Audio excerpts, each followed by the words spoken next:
Hey guys, welcome back to the Mr. Jeff channel. It's Mr. Jeff. We're just chilling outside on this breezy February, about to discuss this East Palestine disaster with the train derailment and the afterburn that they caused.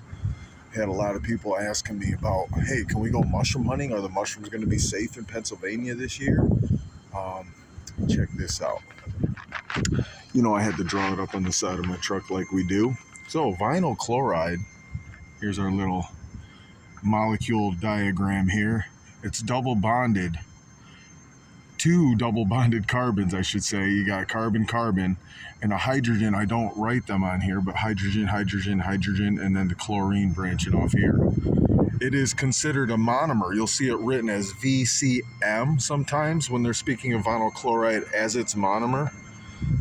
But what they do is they link them together, and this is why the vinyl chloride was being shipped. Vinyl chloride is used in the production of polyvinyl chloride, or PVC as you know it better, which is a chain link of a bunch of vinyl chlorides interlinked together. I kind of just drew this to give you a breakdown of how they connect. I've never really went into the details of explaining this, but these lines here coming off, these fat little triangles coming off, indicates that it is three-dimensionally coming toward you. This is not flat planar, this is three-dimensional. So these ones are actually coming towards you, and these ones are actually going away from you, if you can imagine it three-dimensionally. And these squiggles here are just indicating that this does continue on in either direction as a long link. So polyvinyl chloride, also known as PVC, is the third most commonly produced plastic in the world, following polyethylene and polypropylene. So it is ubiquitous, it's everywhere. A house fire is going to have burning PVC, which is going to release vinyl chloride and some of its other compounds that are made from burning vinyl chloride. And this is what the big concern is about. People are afraid of things like hydrogen chloride gas and phosgene gas, and I hear people screaming about dioxins, furans. We got our PCBs to worry about. That's your polychlorinated biphenyls. This is a biphenyl chlorinated. It can be chlorinated. I just indicated it with these symbols here, but it can be chlorinated coming off of any of these positions along the outside of these phenyl rings. Let's talk about this.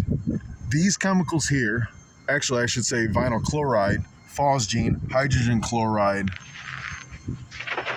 they're going to react with water. And that's actually going to be a good thing for the long term. In the immediate, though, their reaction with water creates hydrochloric acid. Hydrochloric acid is a really strong acid. It's also known as muriatic acid. If you own a swimming pool, you've probably purchased muriatic acid. It can be nasty. It can cause chemical burns, especially on your mucosal linings, like up in your nose, that's in your mouth, that's in your throat, in your lungs, where it can cause scarring, and it could even possibly kill you in large enough concentrations. So just breathing these gases, coming in contact with your moisture that's in your body, is where the danger lies.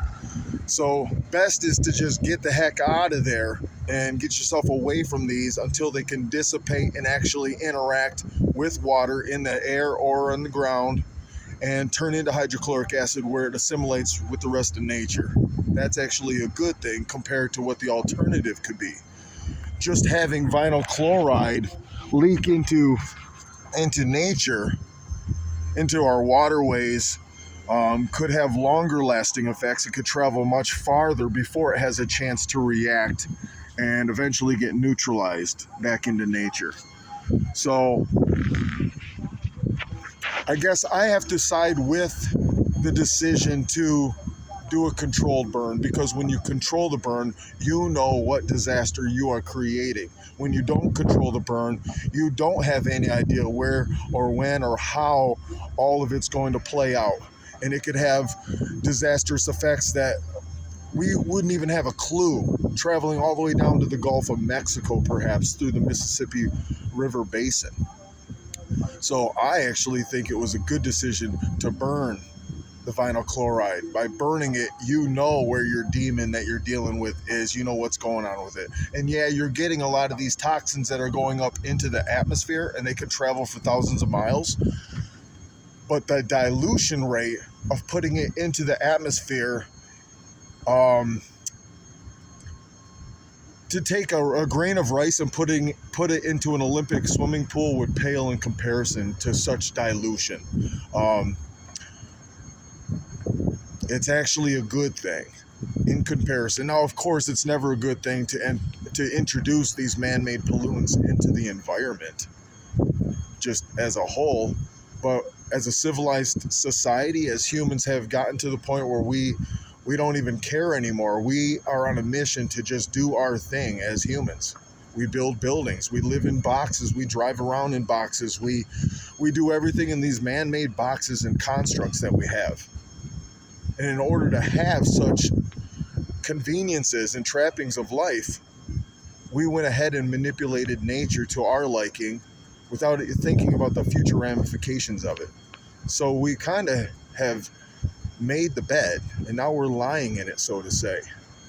So if we got the problem at hand, the best thing we can do at this point is to do an immediate mitigation of the problem. And as far as long-term, well, here's our long-term concerns. These dioxins, these furans, and these PCBs, they're known in the industry as these, I can't think of the word now. I'm going to forget the word, but I'm going to explain it to you.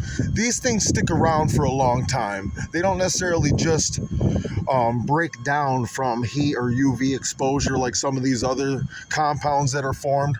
These are all going to convert over to hydrochloric acid eventually, some of them within seconds.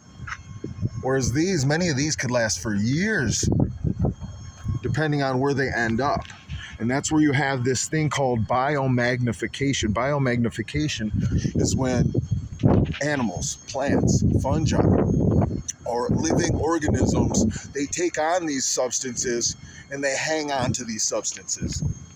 They don't convert them into safer substances that can be excreted back into nature. They sequester them. And in the case of animals, they usually get stored in fatty tissue, adipose tissue. The danger lies, though, in being somewhere up in the food chain where you're consuming animals that are in the food chain that are eating these things or consuming these things in their diets, and they're not getting rid of them. Maybe like small fish in the ocean. They may contain a fraction of an amount of some of these harmful compounds, but these fish are a staple food of a medium-sized fish that might be nibbling on these sardines, we'll say. So if they're eating a handful of these fish a day, they're getting every bit of toxicity from each one of those fish stacked upon each other, stored within that now medium-sized fish. And that medium-sized fish is the dietary source of these dioxins and other toxins in larger fish like tuna or sharks. So biomagnification, guys, our best way to avoid getting toxicity is to avoid eating some of the higher up on the food chain animals. The lower you are in the food chain, the less it accumulates.